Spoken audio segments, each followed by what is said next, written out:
В минувшую субботу в Камрате масштабной программой отметили День России. Мероприятие было организовано при поддержке фонда, учрежденного Юрием Якубовым, а также свою поддержку оказала и Башкан Гагаузии Ирина Влах. На сцене выступила российская группа «Серебро», отечественные исполнители Янил Истрати, Нелли Чубану, а также танцевальный коллектив «Кадынжа». Площадь была заполнена слушателями, которые с нетерпением ожидали начала концерта. Я отношусь довольно-таки положительно, жду такие концерты.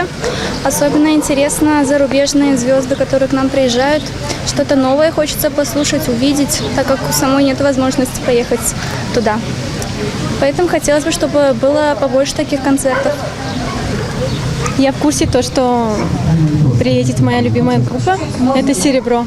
И я очень жду их, не дождусь их приезда, их выступления. Да, на самом деле сегодня хороший праздник, порадоваться, поднять себе настроение. Приезжает гости из России, группа «Серебро». Думаю, что тут будет много народу, настроение будет самое лучшее, поднимется еще лучше. Еще смотрю, дождик моросит, будет отлично. Мы из Тюмени приехали к родственникам, мы вообще случайно увидели. Не ожидали вообще. Гуляли по парку. Да, мы просто приехали. Да, и сейчас гуляли и вдруг увидели День России. рекламу, да, то, что здесь решили прийти. Я рада, что к нам приезжает группа «Серебро», и мы можем увидеть вживую. И у некоторых может воплотиться мечта, потому что у некоторых это может быть любимая группа. Мы очень рады, что группа «Серебро» приехала в Молдавию. Мы сможем посмотреть концерт. Большое спасибо Ирине Влах за то, что она постаралась для нас. Хочется выразить огромную благодарность и фонду Якубова, и Ирине Влах, и самой группе «Серебро», что они как бы приехали к нам, доставили такую радость, обратили, можно сказать, на нас внимание и подарили нам как частичку себя. Концертная программа была проведена успешно. Желающих послушать любимые песни приходило все больше. Все были приятно удивлены выступлениями известных исполнителей.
Концерт длился несколько часов, но время пролетело незаметно. В завершении праздничной программы в небе прогремел грандиозный салют. Горожане были рады сюрпризу и надеются, что количество таких концертов будет расти с каждым годом.